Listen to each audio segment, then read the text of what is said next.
All right, may as well get started. This is a weird feeling. Um, so it's 5:30 a.m. Let me know if the audio is okay. I mean, maybe some of the fan from the laptop will bleed into it, but at least in terms of levels, I've changed a lot of settings. Uh, why am I not hearing much of this? Let's okay. Right. Um, I'm gonna slam my second boss coffee of the morning, jet lagged as I am.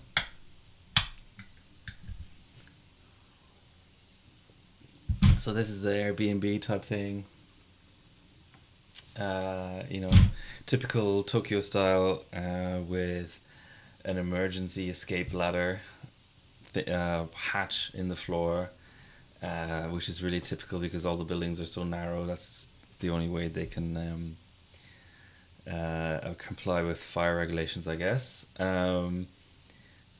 Walls are, yeah, windowless. I mean, there's one window in the other room, but walls are windowless and concrete.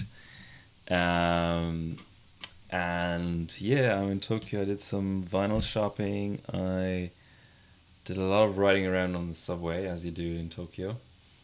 And I'm flying back to Taiwan today.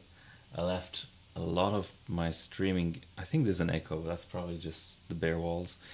I left a lot of my streaming gear in Taiwan. So three of the four cameras and my M80X streaming rig. So now I'm actually streaming for the first time on this laptop. So let us. I do have a second camera, but it's it's the best I could do with the clamp that I have with me and no capture card. So it's yeah. There we go.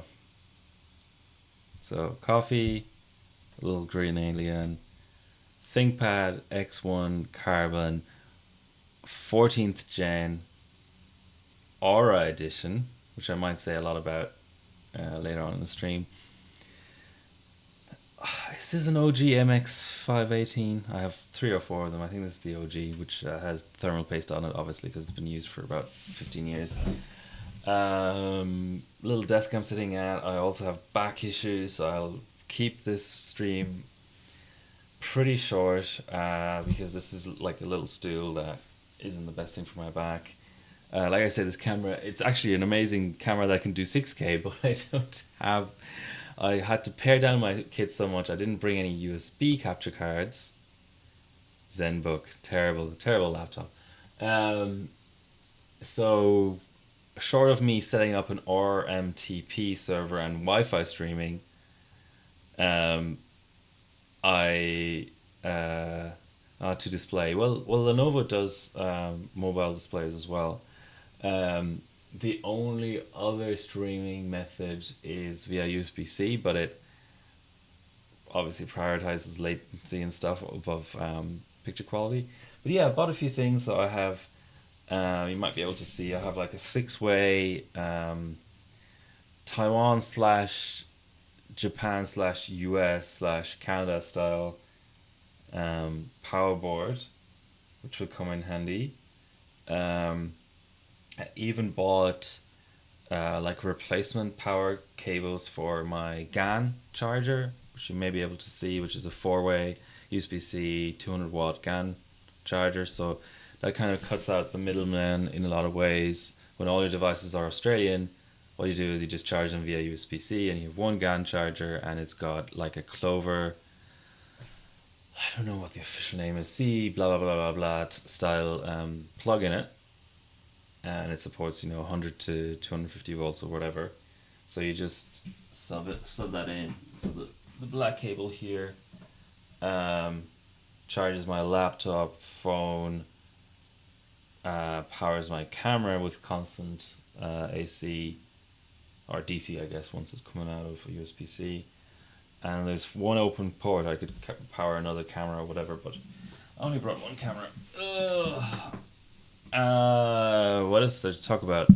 I ran out of ports, so I do have a port replicator here, which you may be able to see, but it's like one of these ultra slim things.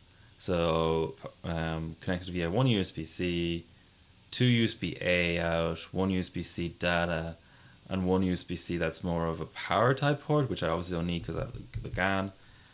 And really cool as well, it does HDMI pass through as well. So what would be? I mean, this laptop obviously, everything's USB 4, Thunderbolt 5, whatever it is for, the 40 gigabits per second standard.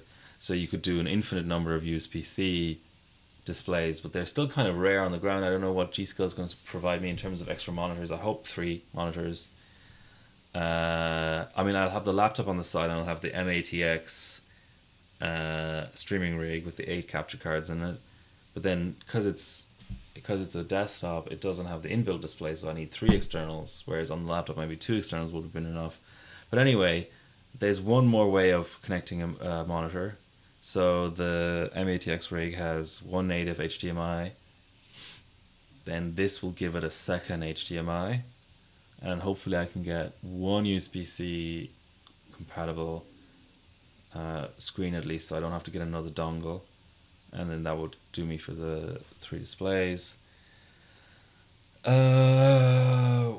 the way, that's a spec that doesn't get advertised much with laptops. My new work laptop, tragically, because it's an i5 Ultra Series, the 525, whatever that is. It's actually probably the second most recent Ultra Series, but it's so low in the model ranking that it only supports 3 total displays, so either one internal and 2 external, or 3 external, which I find in 2026 is just unacceptable. I think 4 is the absolute minimum.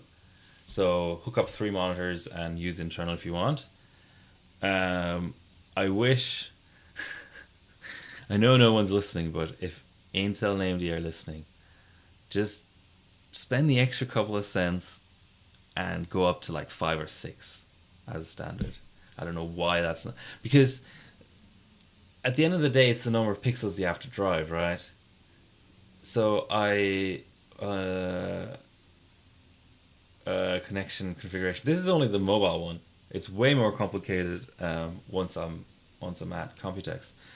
The like essentially an iGPU, or even a mobile GPU or a DGPU, the limiting factor would be the number of pixels it has to drive rather than the number of displays.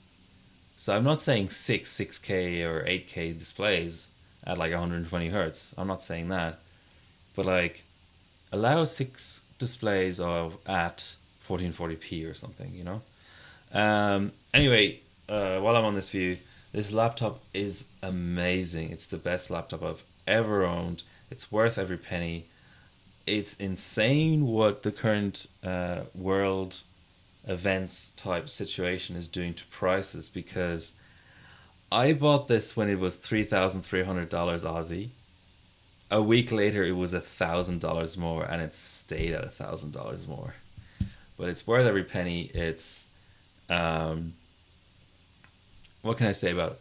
2.8K variable refresh rate display up to 120 hertz, non OLED, matte, but obviously IPS and all the good stuff, and good color gamut and all that.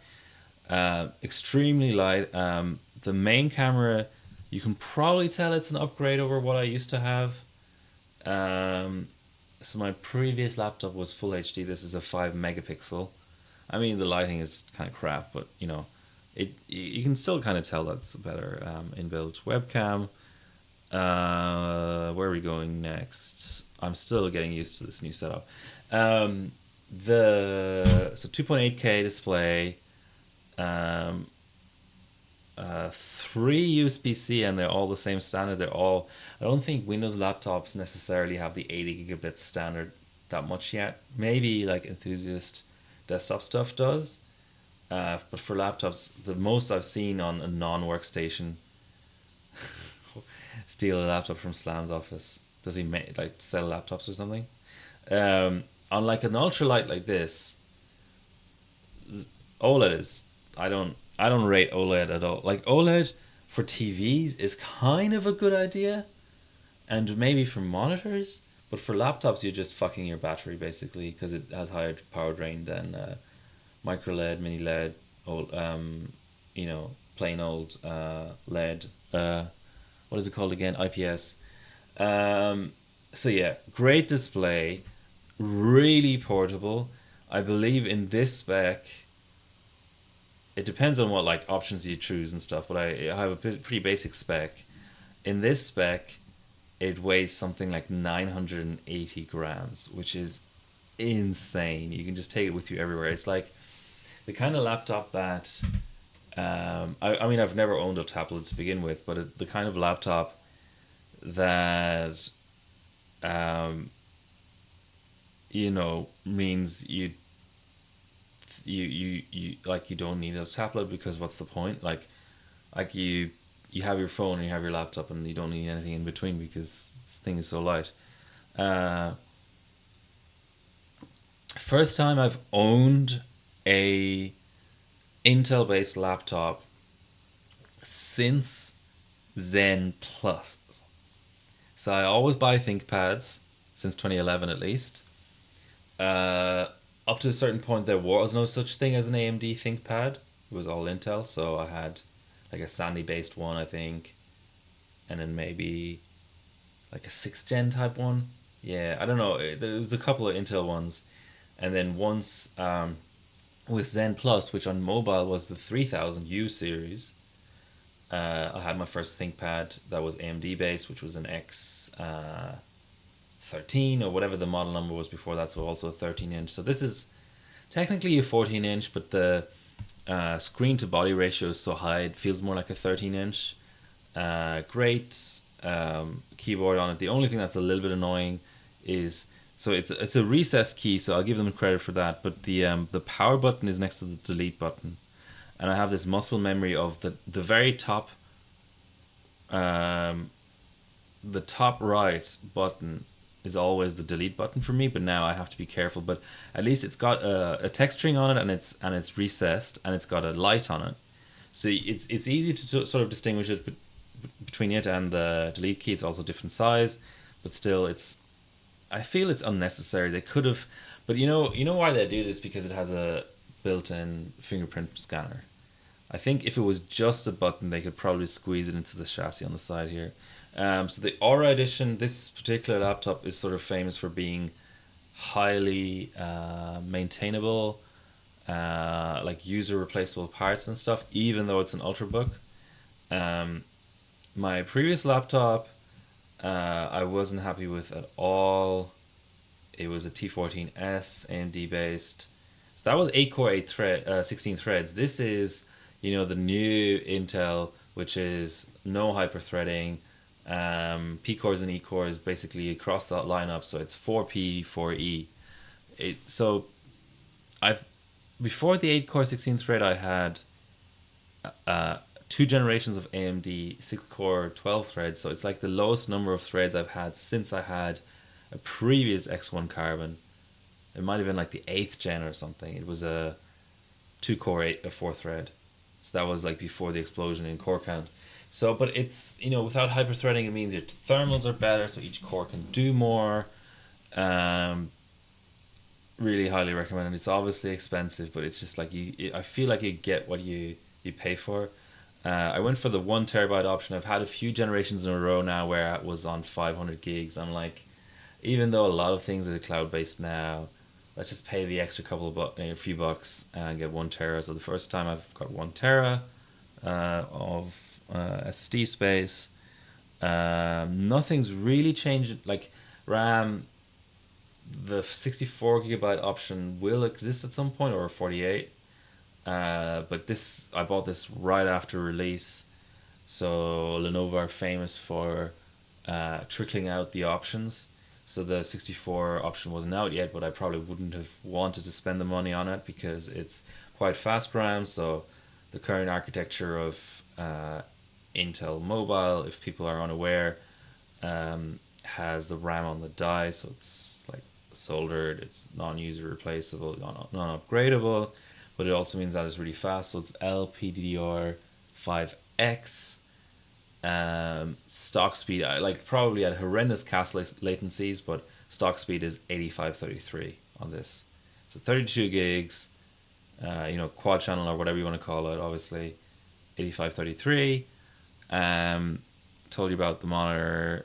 What other options did I go for? Like, not a lot. I got the GAN charger with it, which was $20 more or something. Um, yeah, that's the laptop. So first Intel laptop in a since the two core four thread era. ThinkPads. I mean, it's because of the nipple. Yeah, like the track point. I can't do without it. It's so amazing to be able to type and use a mouse at the same time. I'm actually trying to find ways, because the trackpad is obviously quite big, ways of turning down the sensitivity on it, because I often sort of hit it with my palm and stuff. So palm rejection isn't great. Those are the two minor points: is palm rejection, which I can probably script somehow to be better, and the power button location. Otherwise, it's just perfect. Battery life, probably not amazing, but I am sort of a power user. So like these days with USB-C charging on planes and buses and trains and whatever, is battery life that important? It's got the privacy cover thingy, which is always a nice thing. It's got two. I hate how someone told me this. Like Bilko told me this actually. How it's kind of funny how laptops aren't meant to be used on a lap anymore. Like everyone puts them on like a little pad, raises them off the desk. I don't have any of that stuff with me at the moment, and I also don't have space. I mean, I really struggle. I have a keyboard that I would have attached, but I don't have space physically. Then I would have attached. I wanted to check audio levels. Actually, I would have attached the guest mic, but I don't have anywhere to place. I can barely put my external mouse here and place my own mic. So yeah, I would have liked to have tested that, but checking into another hotel tonight, which probably has a bigger room, I hope. I mean, it's G Skill supplied. I don't know what they're doing. I didn't pick it. I did pick this, as you can probably tell.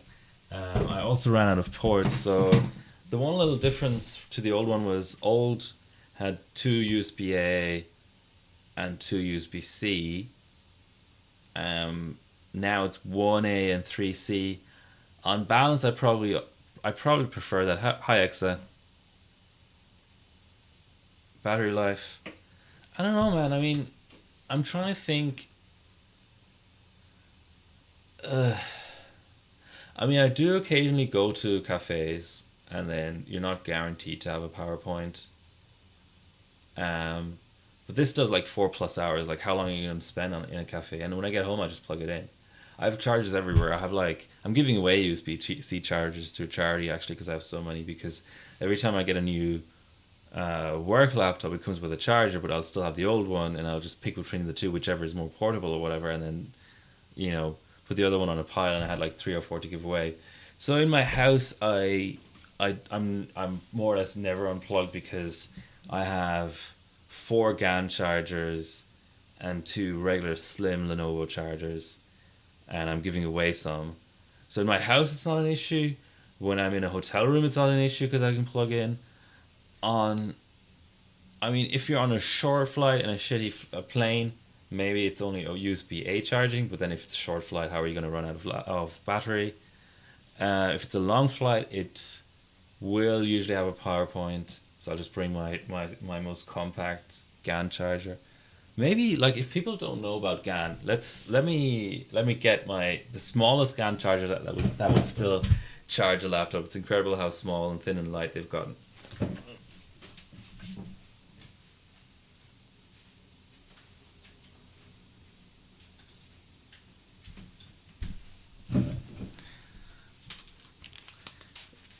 The other thing is like what are we doing? Fix cam. Like laptops so easily thermally throttle anyway, and power throttle. You kind of want them to be in the if you're doing serious work, let's say whatever serious work might mean, You kind of want them to be in the. Do I have my chat up? Well, I'll move to the top. Okay. You want them to be in the highest power mode possible, um, and often. I guess it is possible on battery, but you would just be draining so quickly. All right, this is like cigarette box sized. So here it is. So this is 60 watt, 5 watt combined. Check out, like that's tiny. High flank Sinatra. Like you can put this in your pocket, you know. Uh, and so it's got two USB C and one USB A. You may be able to make out that it sort of indicates that this is the laptop one. So it has internal circuitry um, to bias the power output towards this basically. So I have charged two laptops simultaneously off of it, but the asterisk I'm finding out is so Australia Australia's nominal voltage I think is 230, but the mains often fluctuates all the way up to 250, and I don't know how the like intelligence in this, like how the algorithm in this works. But I'm starting to suspect that the actual effective power output in countries with 100 or 110 or 120 20 volts is lower, because here in Japan, which is 100 volts, which is super low, um, I have to only attach a laptop and then it'll charge. It might charge slightly slowly. I mean, the stock charger for this laptop is 65 as well. So certainly in 200 plus volt countries, no problem whatsoever. But it just seems to struggle with high current, which obviously would have to do, right? Like it's kind of like over double the current if you're trying to output the same amount of power, um, at a lower voltage. And so this is the U Green 65 watt Pro, blah blah blah. What does it say on here? Oh, fuck, my eyesight is so bad. Let me get out of light. U Green 65 watt 3 port GAN fast charger. Yeah, that should get you the right one. So yeah, when I go to a co-working space in Australia, first of all, so it has swappable plugs, which is really cool. So Aussie is the 45-degree one, if you're not familiar. There's obviously a 3-pin version as well, same with the US. And this is the US slash Taiwan slash Canada slash Japan. And you just attach it like this, but it doesn't really add to the height or anything. So it's still super compact. And like I say, even though it says 65 watt, if you connect a slow charger, laptops will complain and say, what you may not get all the power out of your laptop or whatever. Well, when I go to the co-working space with both a personal and a work laptop, I've hooked them into the two USB Cs here, and neither has complained. So this is pretty badass, and this is typical for like the really compact ones. The third port is a USB A, because people will be tempted to attach a third laptop or whatever. Well, it's if you read the manual, it would say a laptop, a phone, and another USB A device is kind of what it's designed for. But like I say, it's not complained with two laptops attached. But the third port, they don't even make it a USB C, because that just gives the false impression that you can use it for something high powered. But certainly, in the 200 volt countries, a laptop, a phone, and some random USB A thing, it'll do perfectly. I use it for cameras as well, so it'll do a laptop and two cameras in Australia. So all that to say, I mean, how much time? I know everyone's use case is different, right? But Exa, how much time are you really spending away from power ports? Like, do you use your laptop in a cave? Like, you know what I mean? Like, at least in Australia, buses, trains, planes, offices, cafes have them, and your house has it.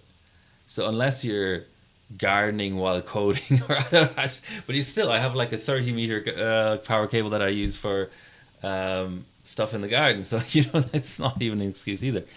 Okay, let's try and. Why is the why is the chat not? Oh, it is. It's just at the time I was quite slow. Okay, let's go back here. I think that sort of explains everything.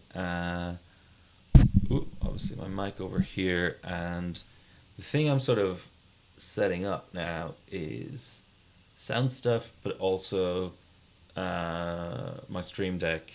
So I'm trying to get prepared for G Skull. It's still a week away. What is it today? The Wednesday the 27th. Oh, 6 days away. So it starts Tuesday and it goes for 4 days. Let us. Ugh. Okay, I hope you can see my browser. I'm doing a lot of things at the same time here. Yeah. No, I don't want to auto translate. I want to switch language here. So yeah, it's odd how they use the opposite. They go year, month, day. So 2nd of June to the 5th of June is Computex. You are seeing that, right? Yeah. So I only have one monitor in front of me. I mean, I could have moved the TV here, I suppose. But like I say, I'm running out of all sorts of space. So that's the official site. I think it's worth going to Twitch as well, and let's disable my desktop audio because it might autoplay something. How do I go to my schedule again? Good question. Yeah, I've paused that. I thought I could stream rewind. Oh, okay. X has responded. I've had 8-hour plane rides with no outlets. Fly a better airline then. No, sorry, I don't want to be mean. Okay. I'm trying to think. So, 8-hour. Like, I find that exceedingly rare. Like, what airlines are you flying? Honestly, I'm curious because, so first of all, I work in the airline industry, so I'm really interested in this stuff. But also, sometimes you kind of don't know you have an outlet. Like, it's sort of by your feet or it's sort of a little bit hidden and stuff. Um, yeah, so what I would say is, just this is general good advice for booking flights, right? Resist the temptation to fly to book the absolute fastest connection time or the absolute cheapest ticket, and just try to like see if you can spend an extra $50 to fly on an airline that does have outlets. How do you know if there's outlets? Sadly, my preferred site, which was Seat Guru, went under, but there's Aerolopa now. So let's try Aerolopa. So, am I signed in? I think I am. Yeah, okay. What's a good example? So let's say American Airlines. All right. So what would they fly internationally? Let's go 777. Let's go the old 777 and see what happens here. So economy seats. I think you do have to sign in to get this info on the outlets. So here's an example, but I did pick an old plane and a crappy airline. Here's an example that doesn't have socket. Oh, it does. Even American has universal power sockets. I'm off the top of my head. I'm really struggling to think of an airline that doesn't anymore these days because it's been like a decade since the introduction. In op, okay. Oh, you're in Canada, right? Like, well, so WestJet is what we call a hybrid airline. I don't know how price sensitive you are.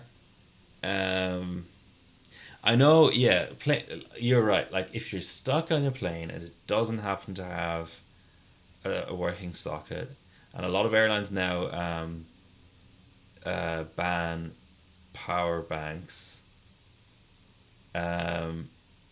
Is this like so? Do Do you mind me asking? Do you get a choice in what airline you book, or is it like through an employer or something? Oh, domestic. But there's no 8 hour domestic flights in Canada. Right. Okay. Now I'm curious. I mean, Air Canada is known to be absolute hot garbage. I've only flown them domestic. I've never flown them international. I don't. I do have some self respect. So their crazy dense, crappy plane would be a 777 as well. Let's go for that. So economy. Yeah. So even okay. So in-op. Yeah. I mean, in-op is obviously something you can't control.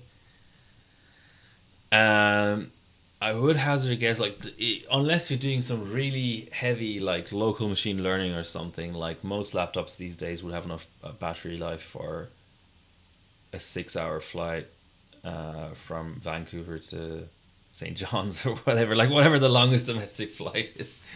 So that should be all good. I'm trying to think. Yeah, weird, eh? I mean, I did have an in-flight Wi-Fi, which was annoying because I didn't know it was. Excuse me. Until I paid for it, so now I'll have to get a refund. That was annoying. From Taiwan to Japan. I suppose maybe just to briefly talk about why I'm here. So as you may or may not know, Matt is unable to make it this year, which is a real shame. And I only found out relatively recently, and it just threw my plans a little bit up in the air, because now the stream is going to look very different. And I sort of decided I needed to just take the foot off the gas pedal a little bit and take a side trip somewhere nice, which Japan is always somewhere nice. WestJet. Oh, hold on. Yeah, okay. Let's finish this train of thought first. So I found I'm fortunate enough to have pretty big mileage balances on a couple of different programs, and I found a flight on ANA from Taipei Songshan Airport, which that's an insider tip right there. The old like city center airport in Taipei is awesome to fly out of. It's such short queues of security, such a small airport, but still pretty, and good connections to other city airports. So like Seoul Gimpo, if anyone's ever heard of that, or I flew to Haneda in Tokyo, and then they also fly to what's the Shanghai airport called? So there's Pudong, which is outside the city and connected via Maglev, I think, and then Shanghai Hongqiao, I think, is that what it's called? Let me look that up. I think it's called Hongqiao. Should I use my command line utility that I wrote? You won't see this on stream though. No, that's for another day. Sha Airport. It's like something with H. Hongqiao. Yeah. Okay. My airport code memory is just too good. So I flew here. I what did I do? My hotel in Taipei was so full disclosure, I guess. G-Skill paid for my flights to Taiwan and for the hotel for like, a reasonable amount of time before and after. Oh, 3 letter codes. So that's ICAO, isn't it? Ugh. Now I'm annoyed that I can't immediately distinguish between ICAO and IATA. I mean, I know what ICAO and IATA, the organizations are, and what that stands for, but what the IATA? So IATA, yeah. See, because ICAO are just not very human readable. Like, how are you going to remember ZSSSS? Whereas SHA for Shanghai, that's just so intuitive. By the way, WikiWant is an browser extension and a project for better Wikipedia. Like it's just like a reskin, quite like it. It's different themes, and then there's like a paid option. Oops, I just showed my stream, my key or whatever. Where's the in here? So you have like, dark mode, light mode. I like the desert, but you know. Anyway, so just the legibility and rememberability of the IATA code is what why is that. But also like it's a bit redundant in some ways, like because in a lot of cases, um, the what would you say? Like the US ICAO code is just KSFO instead of SFO. Um, so like it's longer, it's harder. It's harder to remember just because it's one extra letter, but it's also just unnecessarily verbose because I've yet to come across an airport with passenger operations that doesn't have an IATA code. Like they are kind of running out of them, but it's like the top 5,000 airports in the world or whatever have an IATA code. I don't want to fly to the 5,001st airport. It probably doesn't have scheduled passenger service, so what do I care? But I know, like in a sort of machine readable sense, the ICAO code is more correct or whatever because it's not going to run out. Um, yeah. So that's why I'm in Japan. I stayed in the Ota city. Is that what it's called? Sort of area near Haneda. I went to Kawasaki. I went into the city center as well, but mostly just vinyl shopping and just chilling out. My apartment has like that typical Japanese deep soaking tub, so because I have back issues at the moment, I run a really hot bath and just like soak in it. But yeah, so I'm leaving today. So my flight, so it's 6 a.m. now. Checking out. My flight is like at 12:30. I'll be in Taiwan. For some reason, there's a time difference. One of them must have summertime and the other one doesn't because usually it's 2 hours between Taiwan and Australia, and Japan is in the same time zone as Taiwan. But now in the summer, Japan is in between Australia and Taiwan, so it's only 1 hour time difference. So it's like Australia is GMT plus 10, Japan is GMT minus plus 9, and Taiwan is GMT plus 8. So there was a 1 hour time difference, which really confused me because my phone didn't switch automatically. But then Google Maps insisted on showing me like trains in an hour's time. And I'm like, why is it doing this? Surely there's a earlier train. Then it clicked on me that was actually a time difference when I didn't expect one. So I'm gonna take the Narita Express from Shinagawa station. It's like an hour. So the flight to Taiwan is from Narita. So I'm doing this weird. Like I just like I don't like sort of doubling back and taking the same flight in reverse. Like that's boring to me. So I took ANA from Taipei Songshan to Tokyo Haneda, and now I'm taking Scoot, which is the low cost subsidiary of Singapore Airlines, which is handy for me because I have a lot of Singapore Airlines miles. I can earn some miles and whatever. I'm taking that from the other Tokyo airport, Narita, to the other Taiwan airport, Taiwan. But G School has a taxi organized for me, so usually it's a bit of a drag to get into the city from Taiwan because it's like a 45-minute train ride, but in taxi with the laptop out, I don't mind it. What am I? Hey, Royal Maroc, is that in reference to the airline Royal Air Maroc? Cool airline. What am I looking forward to at Computex? So last year I didn't get to walk around the show floor very often. I only did it like twice.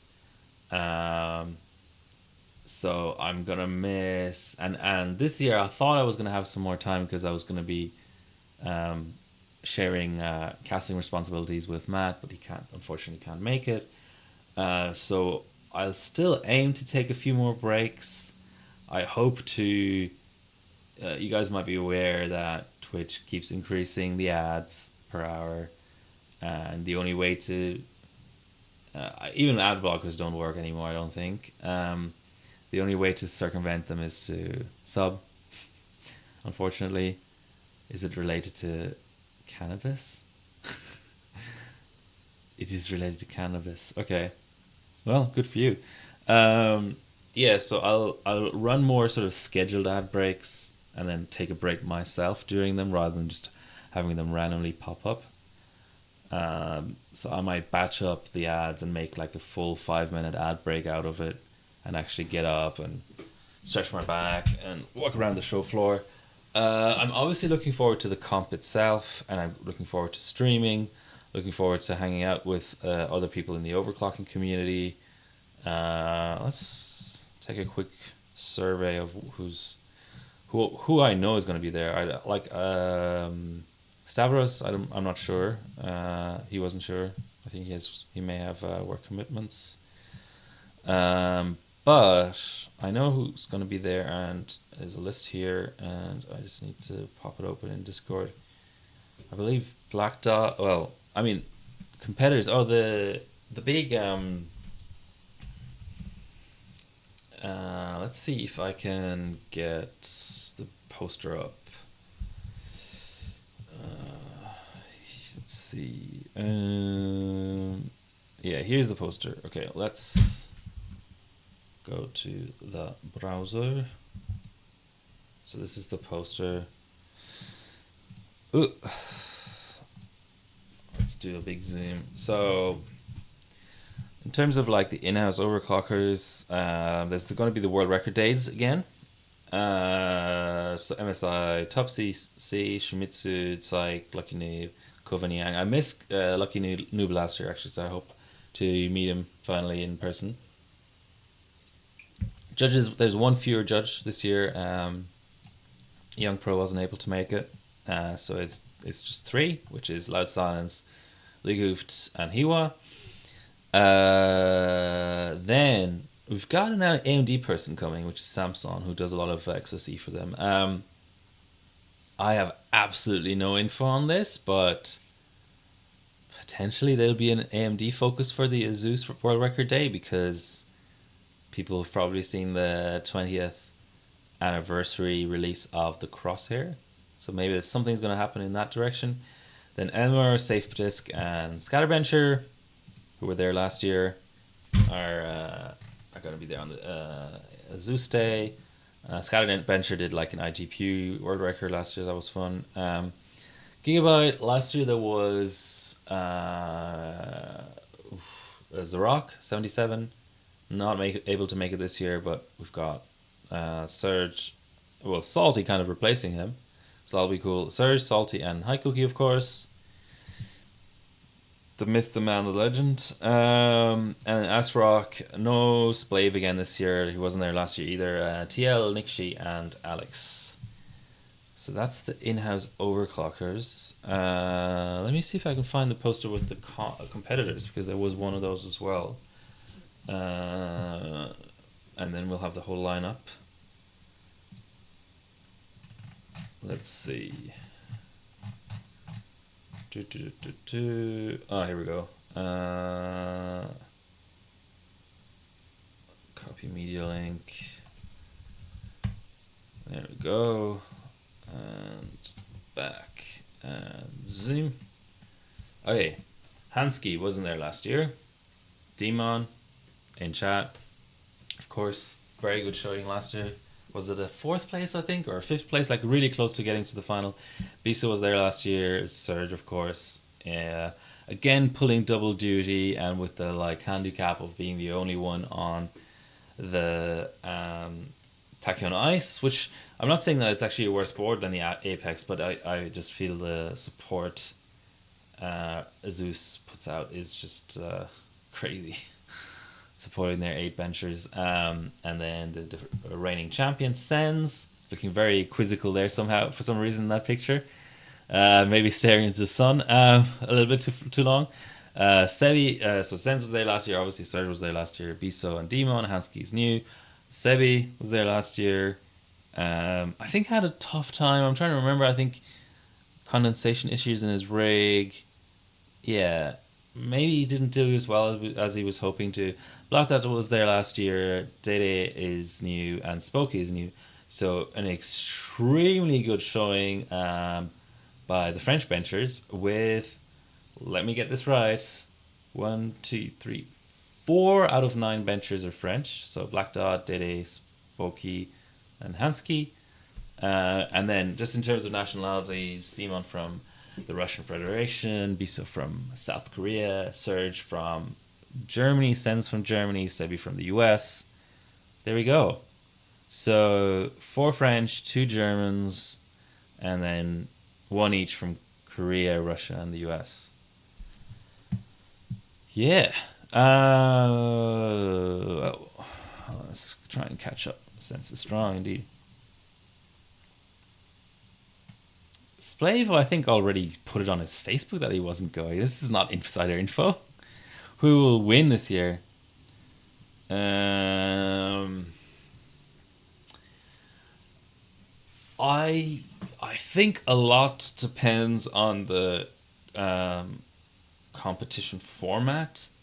There was some talk of it being slightly changed this year, but absolutely nothing is final. Yeah, I think there's some things in the works, and I think I'll try and phrase this really, really carefully. There is a chance of mixing up the benchmark selection and the actual format of the competition, like how you qualify, how you determine the winner, whatever. So, dependent on that, I think that sort of all out creativity and skill and ability, I rate Demon and Biso very, very highly, and also Sebi. I think those are sort of like the 3, just in my opinion, like the 3 most natural benchers of the lot. However, if that ultra preparedness and ultra binning and just like that absolute fine sort of preparation and just every last drop counts type approach is still the best. If the competition format doesn't change a lot, then the Sens 3P for sure is on the cards. They added Salty. Yeah, I mean, I guess that I don't want to say sponsorship because Salty has corrected people on that in the past. The association between Gigabyte, let's call it an association between Gigabyte and Salty, is relatively fresh, and I don't think certainly wasn't at a stage last year where he would have been invited to do work on the world record stage, but now he is. So we may see some memory frequency stuff because that's his specialty, right? Well, Samson is there. Splay said he probably Sense is strong. I agree. Snake Eyes didn't qualify. Let's look back at the rankings. I think he was close to qualifying, wasn't he? Hardware bot. Okay.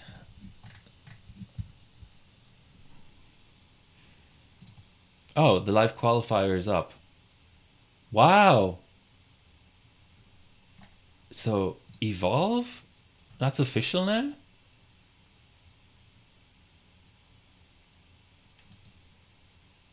Wow. Okay. But let's just recap the online qualifier, like news breaking as we speak, kind of thing. And online qualifier, final rankings. So top 9. Yeah, Snake Eyes missed out by 8 points. Oof. And to someone who didn't even sub all 5 stages, that's rough. That Y Crunch or whatever that is, pipe round, really hurts. Do you have like the wrong microcode or something? How are you 4 seconds behind in that bench? Okay, anyway, whatever. It is what it is. So I mean, if the comp page is up, how about the forum thread?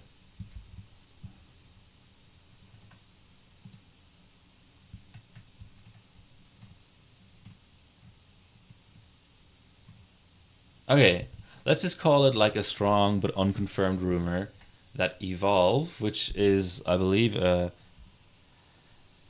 um, a iGPU bench, right?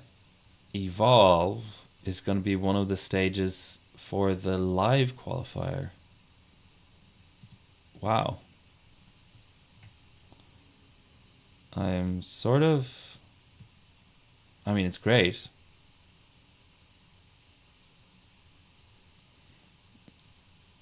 Day or two ago, okay.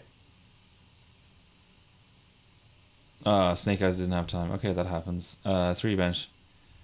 Limited iGPU clock. So hold on. Max iGPU 25. Which makes sense, right? Like iGPUs vary so much. That's almost more important than a core clock limit. Cache limit, core limit. But then doesn't it become that weird like Northbridge type clock? Isn't that what everyone bins on then if everything else is limited? Tachi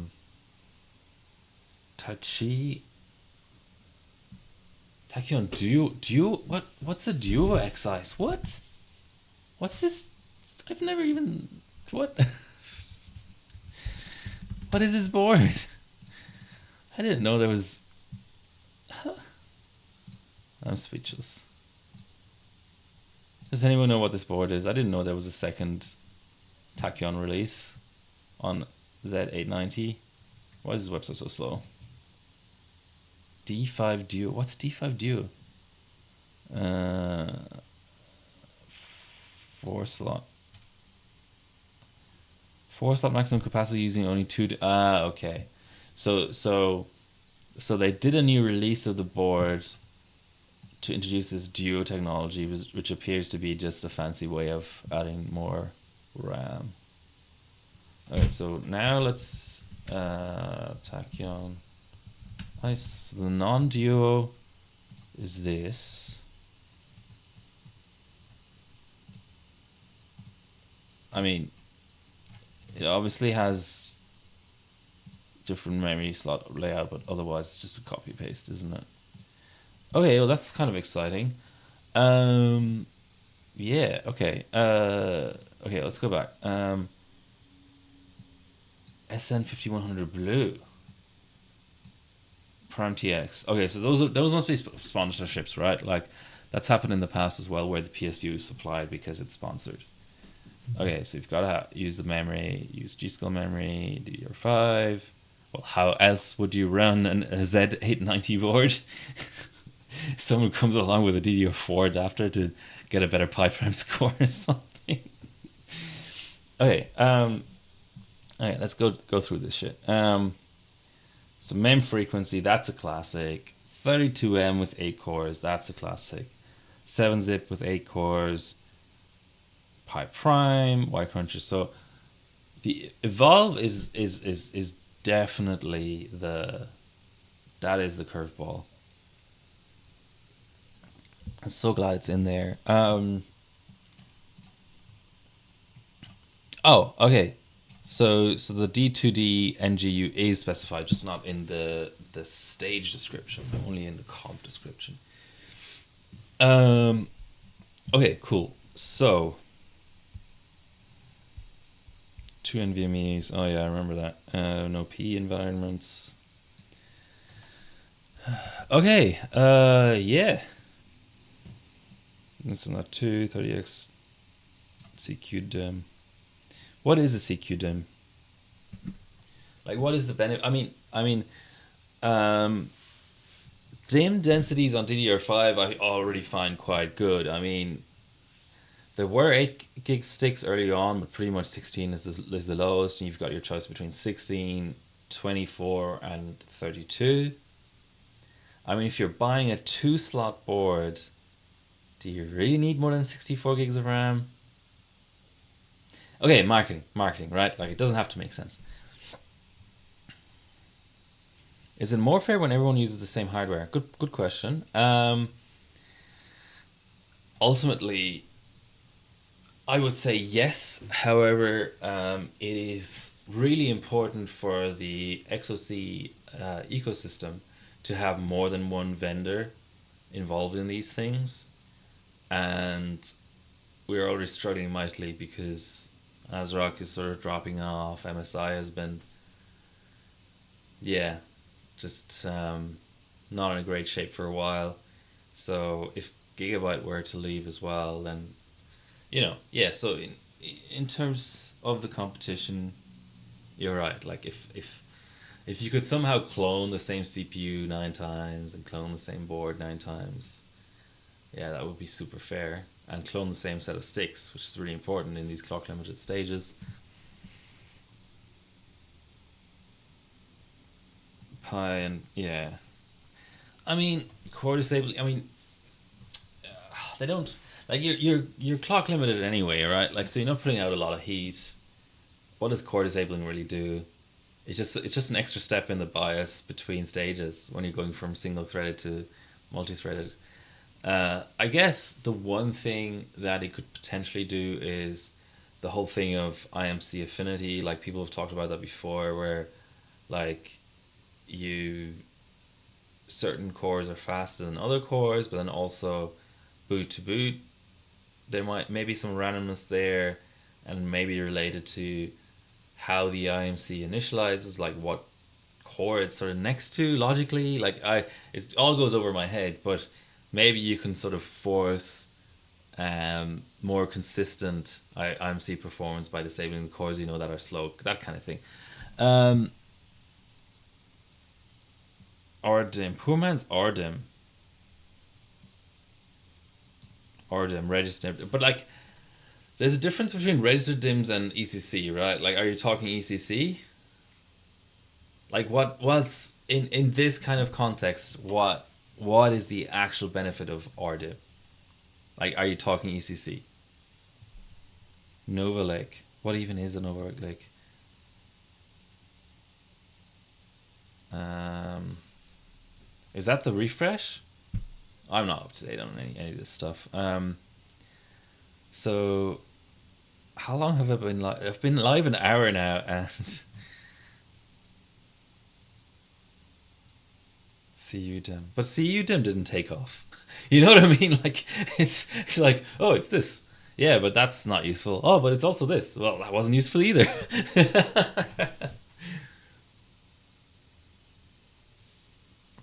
Anyway, from a benching perspective, CUDIM was just a non-event, wasn't it?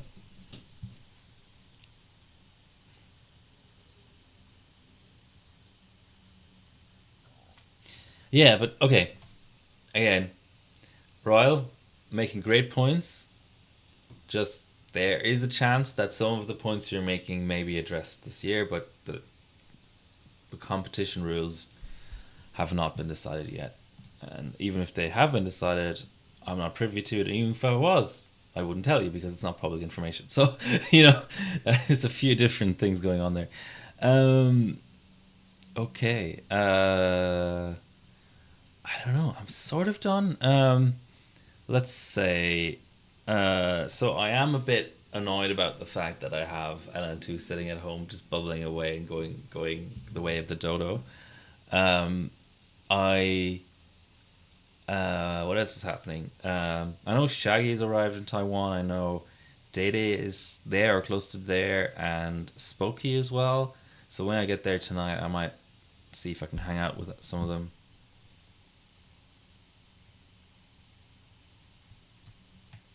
Makes more sense. Okay, yeah, I'm so far out of the daily game. Like, this laptop is my daily, and I'm just absolutely thrilled with it. I don't mess with desktops. I mean, I do have a desktop. Does that command still work? I think. What is it? Bench rig? No. Oh no. Streaming rig? Was that it? No. Okay, I'll have to look it up in my Nightbot. Streamer, was it streamer? Or was it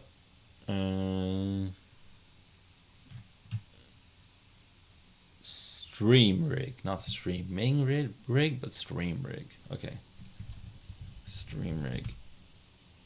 Okay, so if you click on that link, and I shall show you too.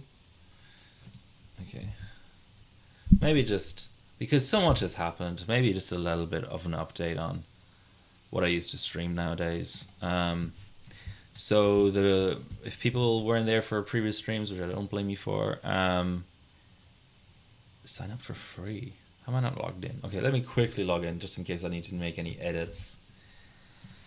So I'm obviously not showing you my password, so you're gonna see my ugly face for a minute. Gotta open the password manager. Bannable is what it's called now. Password and username. Okay, now I'm logged in. So now let's close the password manager and go back to our browser. So Bannable is more like a monetization type thing. I only switched to it because I got an email like a month in advance saying that kit.co was shutting down, which made me kind of sad because it was a really good way to show your streaming gear. But this is kind of the interim solution. Maybe at some point I'll put more thought into it and try and pick something else. Maybe even self-hosted. I don't know. I have a domain. I could self-host the list of gear I use. But let's go into my list, which is my profile. Yeah. Can I just... Oh, it's unoptimized. I don't want to optimize it for revenue. I just want a list of shit. Can I go in here, please? Can I... Okay. Okay. Here you go. So, as it stands right now, I have got 5 cameras. 2 GH5Ss. Awesome photo cameras, but also video cameras. Beautiful low megapixel sensor.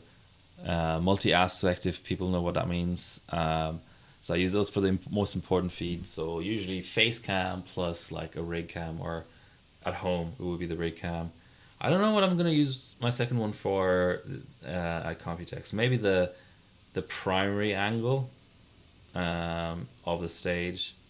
Maybe as like a short explainer. So actually, the booths at Computex get assigned by random draw, and last year G-Skill got a good draw. This year it's going to be slightly more complicated. Apparently there's going to be a pillar in the middle of the stage. So last year I mounted a camera on a clamp high up on the right hand side of the stage, looking over in the left direction, and you could kind of see the first 2 competitors, and then there was the judge league, and next to him was the third competitor. You could barely make them out because they were so far in the background. This year I've brought more gear, and I have 2 angles so I can switch between them, so I can see. And with the pillar, that's even more important because it would actually just block the view of the person in the background. So I'll be switching between the angles, but I'll probably favor one of the angles to not confuse people as much, and then only if we're focusing on the competitor on the left side of the stage, I'll go to the left view. So I might put the GH5S on, but then again, you want matching. I don't know. I don't know how I'm gonna do it. I haven't decided yet. But yeah, my primary cameras will be the 2 GH5Ss. My sort of secondary camera is a GH5 Mark II, which is what I'm using right now, which it's like an updated version of the GH5. It's actually the same sensor and everything, but it's got a little bit of better autofocus, not that I use that. And it has like USB-C streaming and Wi-Fi and Bluetooth streaming and like an app to control it and stuff. So that's a really good remote camera because you can actually just use Bluetooth on an app on your phone to like change shutter speed and shit. And then I've got 2 GH5s, which are excellent cameras, but in my sort of lineup, they're like the D and the E camera. Does that make sense? Yeah. I don't know. I don't know how much people are into like Hollywood and stuff, but uh, not that I've ever been on a like I've been on a movie set, but like not very often. So on a set when you're shooting like an action sequence and you're blowing shit up and you don't want to do it a second time, they'll run additional angles like here's the A cam, here's the B cam, here's the C cam, and even like especially nowadays where you're not burning through film, you're just burning through um, memory cards. uh, they'll run an insane number of cameras. And there are productions like Whiplash, the last scene in Whiplash, if anyone remembers that. They had so many cameras rolling, they looped around the alphabet and they started back at AA, AB, AC. So that's more than 26 cameras, right? So, but I'm not that insane. So I would, in sort of Hollywood nomenclature, I would have A to E cameras. A, B being the GH5Ss, C being the GH5 Mark II, D and E being the GH5. Um, yeah. So those are the cameras. I have a new. This Nightwalker lens is a new one I'm trying out. It's insanely cheap cinema lens, so that'll supplement my long end.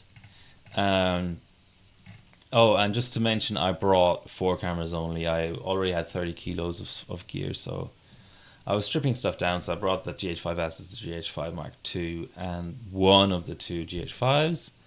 So yeah, that's right. I only brought A to D. E is at home, and then I'm also lens kit. I stripped down a little bit. So the Laowa Argus 18 millimeter f 0.95 is awesome. I use that for my face camera at home, but it's like a 700 milligram. Like it's like over half a kilo lens. It's a chunk of glass. So I left that at home, and I'm instead using the 17 millimeter, which is a really similar angle.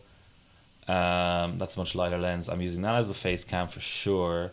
The Nightwalker, like I say, I don't even have in my possession yet, but I probably wouldn't have brought it because it's a very long lens by comparison.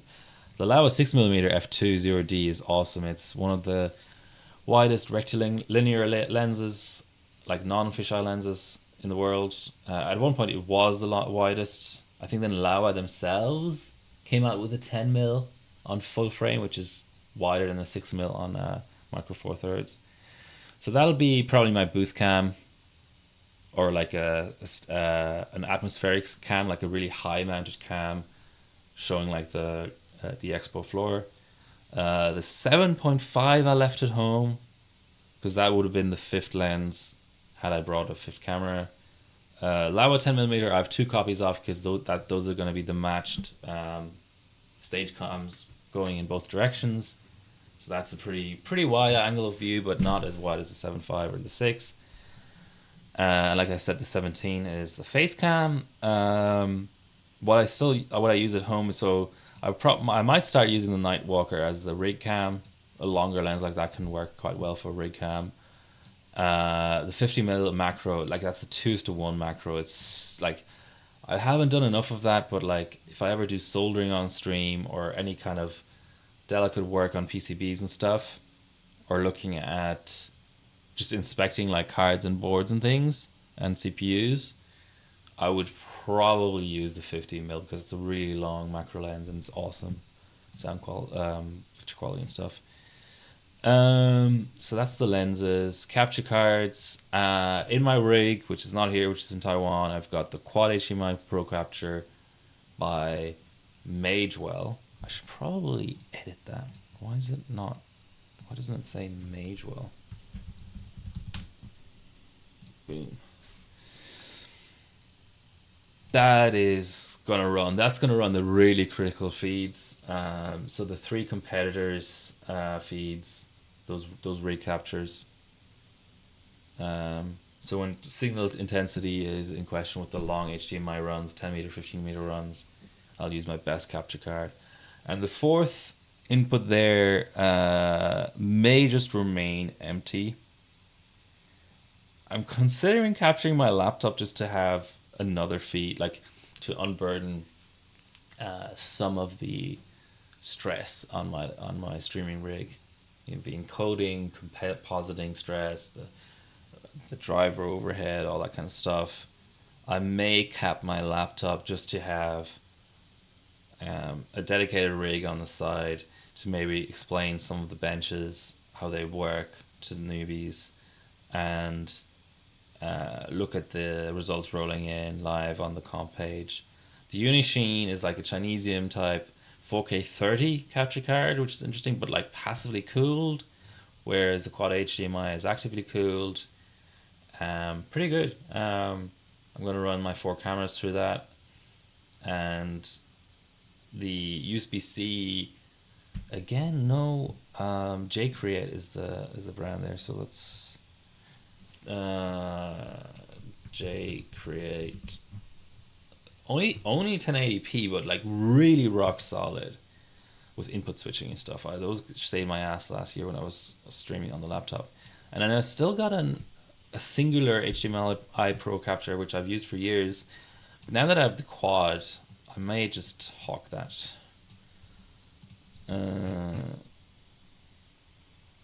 Okay. So the MATX rig, it's got the ICE in it. It's got an 8700G because I'm actually using the iGPU for encoding, so I wanted the beefiest iGPU I can find, which is still the 8000 series. Sadly, no 9000 series APUs yet. Then the DDR5 Corsair competition RAM from the introduction of the DDR5 era. So 6200 rated, nothing special. This awesome, really silent SFX power supply in white to match the board and the case. Then a cheapo, it's actually 1 terabyte. I have to change that. Yeah, whatever. Whatever. I'll just clear card. What is it called? Silicon Power, right? Silicon Power 1 terabyte M.2. That'll do for now. Images are probably wrong, but whatever. Then I've got the ProArt 34 inches ultra wide. Was it 21:9 aspect ratio? IPS 120 or 144 depending on the input. Refresh rate, high refresh rate. Monitor for my streamer. Non-curved flat, which is rare. And my streaming rig / side monitor for the for the streaming rig, this monitor is used if I'm not benching. If I am benching, then my benching happens on this 1440p IPS Dell Ultra Sharp 27 inch, also high refresh, up to 120 hertz, I think. And there's the cooler. There's probably more I should put my case in this section. I just haven't had the time. And then obviously I've got a Stream Deck, 15 button. Hey, did it time out? Hold on.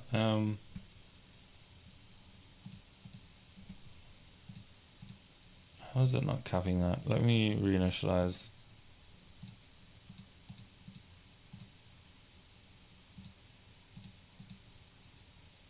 Oh, it's been grabbed by something else somehow. Let's... Oh! There we go. So I've got the... Oh no, it's frozen. There we go. Okay, so I've got the 15 button. I've got a regular 6 button mini, which is what I used to use. I ran out of buttons last Computex, so I got the 15, and I've kept on the 6 for playback on music streaming and stuff, but now I'll use it for like replays and things. And what I couldn't hook up today was the Discord edition, which I got from a cash converter. It's like from a pawn shop, really cheap. So I'll have all those hooked up because on the desktop, obviously, I have more USB-C and A ports. AI. Isn't that lovely? Cloudy non-entity. or you could call it cloudy non-entity. Okay, that's a ban, obviously. Best mouse ever. Yeah, I have like 4 copies of that mouse. Okay, so that's my that's my Stream Decks. They're awesome. You can get them even in like a pro version. Now you can put in a rack, and it's just endless customizability. Fucking love it. Not with me. I've got a mounting point for an LED video light, and for the arm, which is the solid arm, which usually my face cam sits on. But now I just, to save space and weight, I actually grabbed here in Japan a Manfrotto Italian mini tripod. I have other mini tripods, but they're not as sturdy as this. So this will be where my face cam sits. You can click it in and move around the ball head and stuff. You can even use it for vlogging like that, but I'm not that much of a dickhead yet. This is what my face cam will sit on. Okie dokes. So not with me, and these awesome kefs. Which again, why does it always drop the branding? I mean, that's really important. Kef, and then these are Elgato branded. Elgato Mastermount L. Just yeah, that's a very long title, but I'll leave it like that for now. And the solid arm is the little thing that comes off the side. Elgato, and you can add multiples. I just haven't bought another one yet. So cheapo Viltrox video light. I have 2 of those. So I have. Where's the notes section?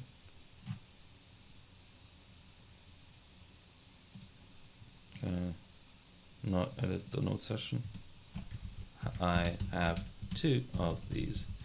Pretty awesome for what they are. Just a cheapo AliExpress buy. I have 2 of these. So the small rig I actually don't rate as much, because this clamp has a little arm, whereas the small rig doesn't. So the small rig I left at home, but I brought my 2. I had one Ulanzi, and I bought a second one from the same exact shop this year. Actually, they tried to rip me off. That was kind of dumb. I handed him 1,000 Taiwan dollar note, and he sort of made a big act about putting it into the cash register, and then he only gave me a receipt and not the $600 change. And I'm like, where is it? And he's like, here's your receipt. And I go, I know, but there's also change. I'm not tipping you $600 on a $400 purchase. Taiwan dollars, not US dollars. But yeah, awesome clamp. Saved my ass last year. I mounted a really heavy camera upside down and really high up on the stage last year, and it never sagged or fell down or anything. So now I have 2 clamps, because I want, like I was talking about earlier, I want to have 2 stage cameras. Okay, almost through the whole thing now. Audio. So what I'm talking into is a. Why is it? It's actually. Can I edit, please? Sennheiser E945 vocal microphone. So yeah, technically a vocal mic, but awesome for casting as well. So that's the E945. It's a so-called supercardioid, so it doesn't pick up much noise from around. It just, yeah, it has like a cone-shaped pattern of what it picks up. And then I have 3, which also the title is auto-detected title is shit. Sennheiser E935, which is the little brother of this one, which has a slightly wider, so it's a cardioid rather than a supercardioid vocal microphone. I have 3 of these. I don't like these images either. Let's edit the fucking images too. So I don't want this, I don't want this, I don't want this, I want this. And like, maybe this? Ugh, even worse. This is what you get for trying to improve things. You get punished. All right, let's go with just. Is there an image of just the bloody microphone? That's acceptable. I mean, it's super blurry, but yeah. And it also often like it obviously runs into Steinmark Euro 44C, which is awesome. Highly recommended. That's the biggest in the range. There's also UR 22C, which I believe is one microphone input and one MIDI input, and a 24C, which is I think two mic inputs, but then has more like other inputs. And then the 44 is like the big daddy with 4 independent mic inputs, XLR, TRS combo jack with independent gain. And the coolest part is 2 independent headphone outs, which is kind of rare. You won't be able to see it, but so here's my headphone coming out here, and there's another socket here, and there's the headphone volume control up here. So you can, without mixing in software, if like someone is hard of hearing or whatever, or is sitting in a spot where there's more background noise, you can give the co-caster or the guest more volume, or they can just adjust it themselves, which is really awesome. It's not, I don't think it's actually independently mixable in software. You can independently enable and disable. I haven't tried that, but anyway, but it is like the headphone outputs are independently mixable jointly. Like I can mix whatever I want into my headphones, like the stream audio or not the stream audio, the desktop audio or not the desktop audio, music, whatever. But I don't think you can mix them independently of one another. They must obviously somewhere internally be wired together in some sense, and then there's a headphone amp out that with a potentiometer for the volume, and that's it. Yeah. And at home I would have, this is the main volume out, I would have monitor speakers attached, so I can also just go like this. We're almost through all the streaming hardware now. Let's go back to our browser. Yep. So I have two of these. Actually, this is the white edition. I have a white and a black edition, similar to how I keep my mics apart. So my mic has a black windguard, and the guest's one has a red. Also different models of microphone. Same way, I don't have the headphones with me there in Taiwan, but I have a black headphones for Matt next year, hopefully. I think I kind of have to start packing, going to the airport, but I mean, an hour and a half is longer than I wanted to go anyway. But that's cool. I like how everything that I wanted to show, I did show, and everything sort of worked, and there was no how do you say, there was no stream issues as such or anything like that. But yeah, next stream will be from Taiwan. Will probably be another hotel room stream, but maybe a slightly more sophisticated setup, because I'll have all my cameras, I'll have my desktop and everything. But now I really just want to pack up, get some breakfast, head to the train station, to get to the airport, to catch a flight, to catch a taxi, to check into a hotel, to drop off my bags, to go to another hotel and pick up the bags I left there, and then probably just crash. That's going to be my day. Thanks for watching.